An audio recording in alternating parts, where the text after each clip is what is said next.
Hello all, welcome back to another deck profile and testing video.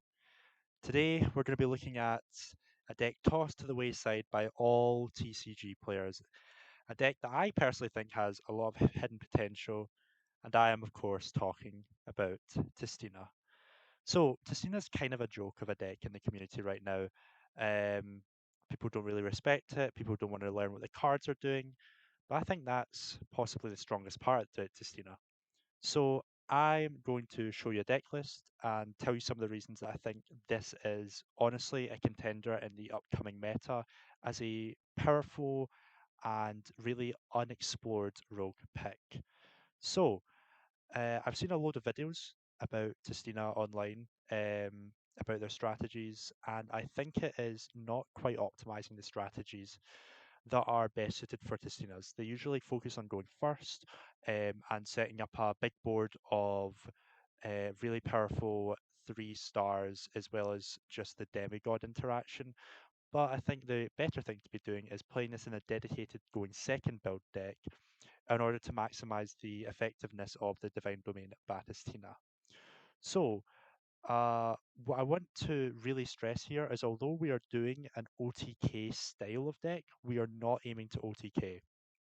We are actually aiming to just stall the game out to a very slow point, similar to how Sky Striker decks work. It's sort of an adjacent style to that, where we are attempting to break their board with our really powerful board breakers, then land a few Tistinas in the board, chill for turn 3, and then afterwards kill them on turn 4. So how are we going to be doing that? We're going to be using our really powerful board breakers, just going in with all of them, summoning Fenrir, summoning using chalices, in order for our field spell to stick, because this deck is really focusing in on using the field spell and always getting it for free, um, as in to be able to summon the Crystal God from the deck. So yeah, after doing all this, we're just going to kill them all for high level Tistinas because they have a lot of protection, such as Tistina Divinity, as well as Crystal God Tistina. This can stall you out for another turn and help you survive. So I'm going to show you a few replays, some against meta, some against rogue, give you an idea of what I'm thinking during these games. I don't want to just show a replay and then you're just expected to know exactly what the deck's going to do. I'm going to show you what I'm thinking as well as different lines that I could have done to be able to improve my gameplay. So let me just quickly go over the cards we got in our deck list here. We got 2 Crystal God Tistina. You can play one, but I think 2 is better because there are some situations where the Crystal God goes to the graveyard and you do not have a way to get it back. Playing 3 Demigod, the best card in the deck. 1 Hound for OTK setups. 3 Sentinel because it's the best normal summon. 3 Breath of the Tistina because it's just a generally good card. 3 Domain as well as 3 Fallen and a Terraforming to search it.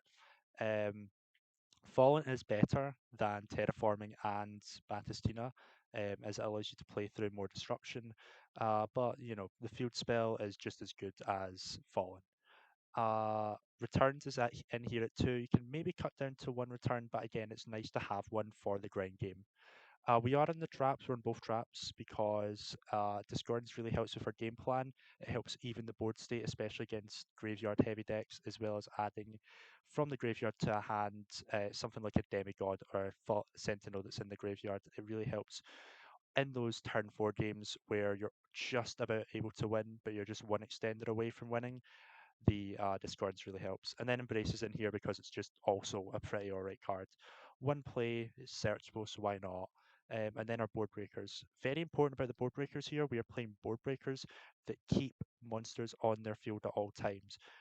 In this deck, you don't really want to be playing stuff like evenly matched as well as super polymerization because it takes cards off their field, and we are always trying to aim to activate Batistina for its 3 face-up cards effect. So we're playing stuff that goes 1 for 1 or is just a generally good card. So we got Fenrirs, we got Chalices, we've got Doggerads, we got Prosperity because it's just a really good card. We got 3 Imperms, 1 Pankratops.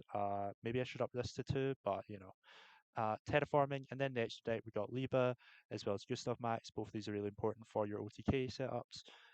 Zeus, Fortune Tune and Downard, as well as Evil Zeus. Both these cards are just, all these cards are just really good. Two, Tistina Divinity that defies darkness. You only really need two. I'd play three if you're playing Extra instead of Prosperity. Garura, Berthame as well as Mud Dragon. This is in the side for the or this is in the extra for the Super Poly, because sometimes some decks are just very strong and you do need to get rid of some of their cards. We've got IP, we got two SP because this deck really benefits from SP because of the geneticness of the monsters such as Sentinel and Hound, and then a Underworld Goddess to out really difficult to out monsters. In the side, we have got a Harpies, two Dimensional Barrier, three Anti-Spell, three Super Poly, three Cyclone, as well as Phantasme. Phantasme is really good in this deck because you can put back some of the brick Tistina cards like the Discordance and then trade them out for something like a Chalice or a Doggeran. Essentially, it just fixes your hand and makes sure you're going to be able to get through anything that they have put up. So, without further ado, let's get into some of the games. So for our first match, I wanted to go up against something that is relatively meta and relatively new in the current format. So we're going to go up against Fire King, a deck that is slated to be even better when Phantom Nightmare releases, but we're just playing against it right now. So they're going to set up their entire board here. They're going to go through all their Sinful Spoils stuff. They've already got the Snake Eye, which is kind of annoying for them, but they still get to search with the Diabell Star. They are going to summon Arvata, get the Sanctuary, and then just go for their regular Fire King combo. This is a bit stronger than the regular Fire King combo because they do have the copy of Immolation in the back row. So the way we're going to begin this is they're going to add all their cards from deck to hand as well as graveyards. And what we're going to do here is we're going to try and attempt to force out their Kirin as well as every single piece of disruption that is stuff that is going to pop, because all of our cards really enjoy being popped, especially since we've got the Fallen in hand. So we're going to try and bait that out right now. We're going to go Fallen and place the Field Spell face up, to which they're going to Kirin as well as go Immolation here. This means we can actually get to plus from deck here. This is the really strong part about Tistina right now, is since no one is reading your cards, whether it be in ladder or in person, no one really cares about your cards. They think they're just bad in general. So it means you get to do these really, really silly plays where your opponent just pops your cards and doesn't read them, and then you get to soul charge from deck, which is exactly what we're going to do here. So we're going to summon out the Sentinel as well as the Crystal God, and they're going to make a Grunix Eternity. We are not going to use the Tistina effect here. The reason why is because they didn't actually negate or stop our original effect with Batistina here. So, since they still have three more cards face up, it means we still get to actually do our field spell effect. So we're going to send a Fallen and then summon out the Crystal God from hand. Annoying it was in hand, but whatever. We'll go Breath and then normal summon the Hound. The reason we're not setting face down here is because I just I honestly don't know. I think I just wanted to just set this instead. We're gonna grab Demigod, summon out the Demigod, and then grab our Discordance. We're gonna bring back the Sentinel, and honestly, all we're trying to do here is just get extenders as well as be able to set up for turn 3 here. We've already got the Discordance, so we are just gonna grab the other trap here. We're going to set face down. Most importantly, we do not destroy here or send everything, because if we send the Fire King Island, this will then pop the Fire King Grunix Eternity, which will then mean they get to plus off the graveyard effect. So what we're going to do is we're just going to go for the Tistina Defies Darkness, send the 2, bring back the Hound, detach to go to 4k. We're not dealing lethal damage here, but we are essentially winning the game. We're going to set our 2 cards after making an SP and pass. No matter what they draw here, we're going to instantly discordance their graveyard to essentially even the playing field. And by even the playing field, I mean make it impossible for them to play. They're going to go Fire King Island, popping the Ash in their hand to get Garunix. They're going to summon out the Garunix, and we're just going to get rid of that Garunix right now. After realizing that they have nothing else to do, they're just going to concede. So for our next match, we are up against Branded, and as you can see, they've drawn 2 Super Poly as well as a Dark Magician. So let's see where that gets them. They are going to go Branded Fusion and summoning out an Albion, as well as using Albion's effect in order to be able to make a Dragoon of Red Eyes, if you are so inclined.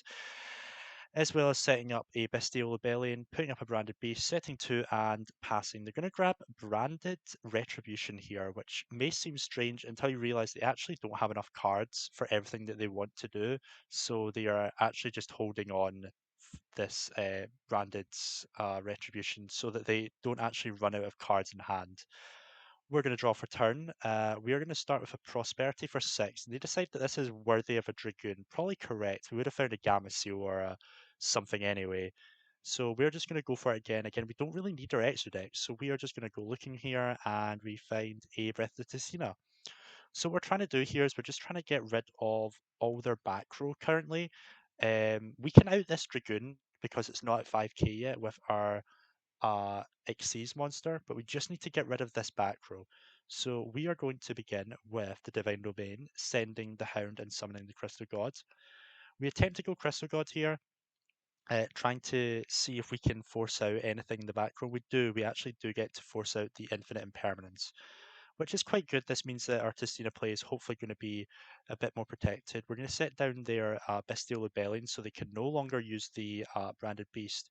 And they never actually wanted to chain there because otherwise we would have really been able to break their board apart. We're going to go Demigod and then add ourselves a copy play the Tistina and then make the Xyz monster. They really should have fired the Super Poly. They were getting a bit greedy waiting for a better target. So what we're going to do is we're just going to send these two to the graveyard and then crash with the copy of Dragoon. But first we're going to go through and get all our Tistina cards, summon back a few guys, make an IP as well as an SP to get rid of the Branded Beast. Again, we're just trying to make it so that they don't have many cards remaining and we have a bunch of cards in our hand. We'll trade because they destroyed our Tistina. It means that we actually get to revive our Crystal God. And then we're just going to set free and pass and see what they do. They draw Magnemute, which is pretty strong. They're going to get rid of our Xyz monster in the graveyard and then activate the on-field effect. We are going to go SP Little Knight here, just trying to get rid of any targets for their Lubellion in the graveyard. They're going to go Branded Fusion that we know they had and make an Albion. We're going to try and get rid of their Fallen of Albaz in graveyard, as well as set up our Demigod play here, so that we can set anything that they decide to summon here. They're going to instead fuse into a copy of Dragstapelia and then summon out the Lubellion. Unfortunately, we couldn't really stop that, but we did need to get rid of the Albaz, otherwise they would have been able to make something like a Mirror Jade. It made our job exponentially difficult. We're going to attempt to set down everything that they control here. They're going to chain Dragstapelia, but we actually have the out to Dragstapelia here, being the Embrace of the Tistina, which is going to set them face down, give us a Predator counter, but because they actually do not have this face up, it means it does not negate the effects of our Demigod anymore. They're going to, in the end phase, there's a lot of effects going to be activated in the end phase here, so get prepared. They are going to activate their Magnamute in order to get a Baldrake. We are going to take their Dragstapelia with the Embrace of the Tistina. They're going to go for their Albion to add themselves a copy of Branded Opening. Then they're going to go Cartesia to add it back to hand. And then we get back both the Magnamute, the SP, and then the play of the Tistina returns the Demigod back to our hand. A lot of stuff happened right there, but it's fine. We are in a very, very favourable position here. All we're trying to do again is stabilize the board and make it so that we can hopefully be able to survive this turn. We're going to flip up our Dragstapelia, which now means that we have a negate. They're going to go for the uh, Branded Opening, chained by the Baldrake here. Really, all they're trying to get on field is just bodies for this Super Poly. They're going to go Aluber and then Aluber for Branded Fusion. We're going to attempt to set down the Aluber and they're going to go Super Poly here. They really want to remove a load of cards in our field, so they're going to make Proskenian here. But they have still got 3 cards face up on the field, which means we now get to go for our Tistina here. We get to set everything face down, and honestly, we might be able to actually just go for Lethal now. Now that we know they've got nothing left, we can just special out all our guys, pop our face downs in order to add more cards like Return to the Tistina, in order to be able to make stuff like our Xyz monster that we still got an extra deck, because again, we don't need our extra deck. In here is just a Zeus and probably another card that is just relevant. We're going to send everything, go to 4K, and just like that, we have assembled Lethal. Through that board, that was pretty impressive. For our next replay, I am going to show off what I think Tistina does the best, as well as what I was discussing in the beginning of the video when it comes to essentially just trying to survive multiple turns until your hard ones per turn effects carry you to victory. We are playing against Ice Barrier. It's with the new support from the OCG, and we're going to see exactly how much you can play through in Tistina if you are given the opportunity to. So they are going to begin by activating Medallion and grabbing themselves a copy of Mirror Master. They are just going through practically the entirety of the Ice Barrier line here. Mirror Magic Master, the new card from the OCG, and it really helps. It helps make a bunch of really interesting boards with Ravenous Croc Dragon Arceus. Um, as well as drawing you 4 cards as you're about to see here. So they got a Toad online, which is annoying. We don't think I don't think we can really deal with Toad. And what's really scary is when they go for the Crocodile Arcthis using 3 or 4 non-tuners, which means they actually get to draw 4 here. And look at those cards in hand. We've got Droll, we've got Imperm, we've got Ash, Droplet, we've got another 10 Synchro, and an Imperm. So this is going to be a lot we're going to need to play through. They're going to go for the Aggron and make themselves a copy of Lancia, set 3 and pass. We draw for turn, it's a Doggeran. Okay, all we're trying to do here again is just sort of chill for a turn. We're sort of trying to dismantle their boards in a meaningful way, and yeah, we're just trying to do that. So we're going to start by giving them a Doggeran because I don't think we can actually play through the Toad. They get to summon Ryo from the deck, which means every single time we activate a monster effect on the field, we must discard a card, otherwise the effect is negated. Very powerful Floodgate effect. We get to go Fallen here, as well as summon Fenrir. They get to summon Warlock, which is essentially anti-spell, so now we are locked out of spell cards. This is essentially uh, we have to discard every single time we want to activate a monster effect. We are now locked out of spell cards. They've got Imperm, Droplet, Imperm, Droll, Ash, and Crocodile Arcthis for a discard 2 to target card in the field and destroy it. They're going to swap our Fenrir to defense. We actually do get to try the Fenrir here, and they're going to Imperm it so that they don't lose their Arcthis. But no bother, we can go the Tistina here, except big bother, they decide to Ash Blossom our field spell. That's fine. We still have the Demigod, so maybe we can make something happen. We'll go Demigod and then attempt to go into the battle phase here. They're going to Crocodile Arcthis here so they don't lose their anti-spell because they know that our hand is full of spell cards. Instead, we're just going to make ourselves a copy of Typhon and then attempt to bounce to hand. They're going to Imperm us again, which is not what we want to happen to us. And then we're just going to set one and pass. Again, all we're trying to do here is survive a turn. We have ways to do that, whether it be by the uh, Typhon just being here or the returned. Essentially, is if we can survive this turn, we can make it happen. They're going to make Anemone and then grab themselves a Medallion, go for Georgius, and then Georgius is going to revive back the anti-spell. So we're still playing through almost the exact same board. We do get to survive here, but we are surviving on very low life point total. We draw for turn, and it's a Prosp. Okay, we actually need to out this Warlock now. But fortunately, all of our hard ones per turn effects have actually came back online. So we can hope that this can just carry us to victory. We're going to summon out a Crystal God and then go Crystal God effect. They're going to go Droplets, which means that we don't need to discard from hand. We're going to go Breath here, and we're going to go Breath, targeting the Warlock so that we can now activate spell cards. We'll go for Prosp here, go for 6, and just praying for any form of disruption here, just anything at all. And that chalice looks pretty nice, actually. Again, all we're trying to do here is just make sure that they don't have any cards on their fields at the end of the turn. And now that they're out of cards in hand and on fields, in terms of like relevant effects, especially after we negate the Lancia, we can probably do this. We'll make a Gustav Max and then a Liba. We've already used Prosperity this turn, so we're not going to be able to OTK them. But honestly, Liba is just here so that we can hit in for damage here. We'll wipe their boards, then we'll make Zeus set one and pass. All we're trying to do is make it to the next turn. They draw wins over the ice barrier, and then tribute in order to summon out the Mirror Magic Master, and then go for the token effect here.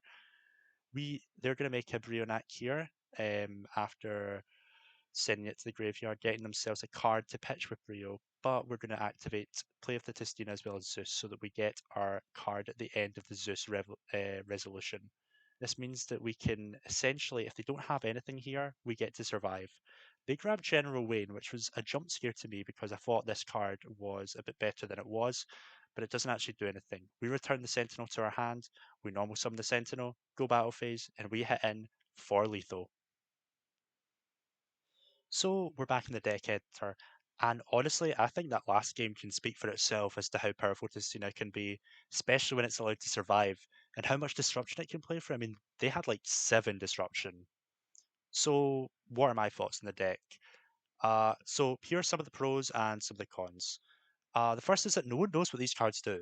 This actually means you can scum wins from a lot of people that don't realize your cards float or don't realize popping the Crystal God Tistina like essentially breaks their board, or that the Xyz monster can just keep summoning back Tistinas. The second is that when you're allowed to survive a turn, it really feels like you cannot lose under any circumstance. The grave recursion, the summoning from deck, and the board wipes every turn is hard for really any deck to manage. And the ability to cover multiple different areas like the graveyard with stuff like Discordance, as well as on field stuff like with Demigod, means you really have a lot of disruption no matter what you're playing against, as well as not really having too much of a bad matchup. And three, it really rewards players who can assess the game state and find their win condition through the multitude of different ways to kill, whether it be the Divinity Sends, Hound's direct attacking effect, or grindy, stolly games where you keep trading back and forth with your opponent. It feels nice to not have all your eggs in one linear basket. Some of the cons, though. One is that the deck is very hard to play. Managing your board breakers, sequencing, and win conditions are all very hard to do, and is much more difficult than other going second decks like Mechanical, for instance, where you can just throw your cards at your opponent until they lose. Two, your deck has a bad time against trap matchups specifically. You can win those matchups 100%. I have replays of beating stuff like Labyrinth, but you need to be prepared for really long, stally games of not much happening on either side, which is hard to sell for someone who just wants to play for fun and not have to solve Fermat's last theorem in order to be able to out a Lady Labyrinth. And three, the deck struggles against anything that is not destroying your cards. That's fine right now with Unchained Fire King and Voiceless Voice portrayed to be the powerful meta threats. But if you play against Orchist, for example, you're going to have a very frustrating time having all your Xyz monsters sent to the graveyard and not being destroyed. All in all, I think this deck needs another look over from the community. It's powerful, compact, explosive, and is really well positioned in the current meta. I would really recommend anyone picking up this deck and trying it for yourself, as it's a really, really powerful wildcard pick to pull out and confuse people. All in all I can say is try and show people the power of Tistina. Thanks for watching.